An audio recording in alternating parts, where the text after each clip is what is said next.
L'édito politique à 7h37 sur Sud Radio, comme chaque lundi matin, c'est avec vous Arlette Chabot. Bonjour Arlette. Bonjour à toutes et tous. Le Sénat commence donc aujourd'hui l'examen du projet de loi sur l'immigration de Gérald Darmanin. Après des mois de concertation avec les Républicains, puis des tensions, le ministre de l'Intérieur espère trouver un compromis au prix de beaucoup de concessions. Oui, la volonté de Gérald Darmanin, totalement affichée et assumée, c'est bien sûr de trouver un compromis avec les Républicains pour éviter un 49-3, le fameux 49-3, lors de l'examen à l'Assemblée nationale. Alors c'est vrai que le gouvernement a pris son temps.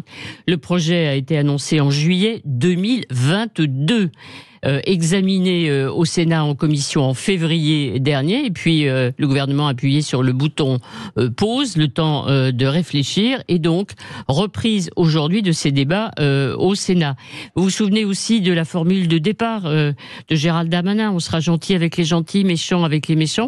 Aujourd'hui, il dit que sa loi sera la plus dure depuis 30 ans, c'est la 30e loi aussi sur l'immigration, la plupart d'ailleurs étant adoptées sous des gouvernements de droite. L'objectif aussi est clair: faciliter les expulsions des personnes jugées dangereuses, limiter aussi les recours pour les débouter du droit d'asile, rendre efficace entre autres les fameuses obligations de quitter le territoire français, et puis le rétablissement de la double peine supprimée par Nicolas Sarkozy. Et puis pour obtenir ce compromis, il a fait d'autres efforts, Gérald Darmanin.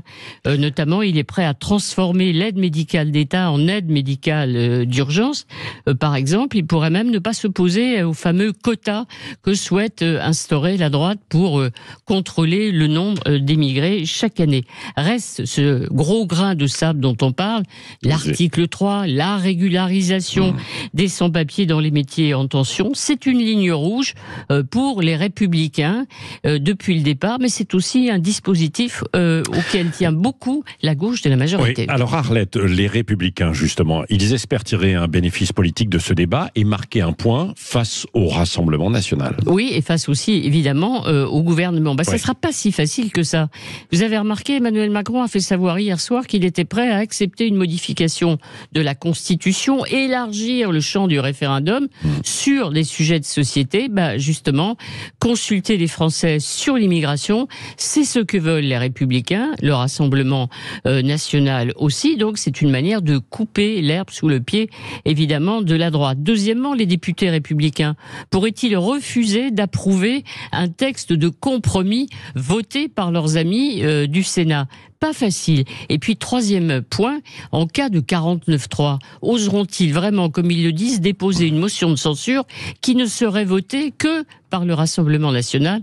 La gauche n'en veut pas. Donc, vous voyez, marquer des points, c'est pas si évident que ça, évidemment, pour les Républicains et pour la droite aujourd'hui. Oui, il paraît que du côté de l'Élysée, le secrétaire général, donc le bras droit d'Emmanuel Macron, Alexis Collère, dit il a regretté d'avoir mis ce texte. Et il dit on s'est piégé nous-mêmes. Je ne sais pas s'ils sont piégés, mais il faut aussi qu'ils regardent les sondages. Les Français attendent ce texte pour l'immigration depuis très très longtemps. Et d'ailleurs, le gouvernement devrait être assez content, parce que quand on regarde les enquêtes d'opinion, ils ne sont pas du tout hostiles, au contraire, aux dispositions du gouvernement. Donc, complètement. Ça peut être quand même un gain pour Gérald Darmanin. Merci Arlette Chabot. Vous revenez tout à l'heure à 8h15, évidemment. Dites-le franchement, pourquoi pas, avec Éric Revel, juste avant de retrouver un certain François Hollande, tout à l'heure à 8h30, qui sera l'invité, évidemment, en politique de Jean-Jacques Bourdin. Allez, vos réactions.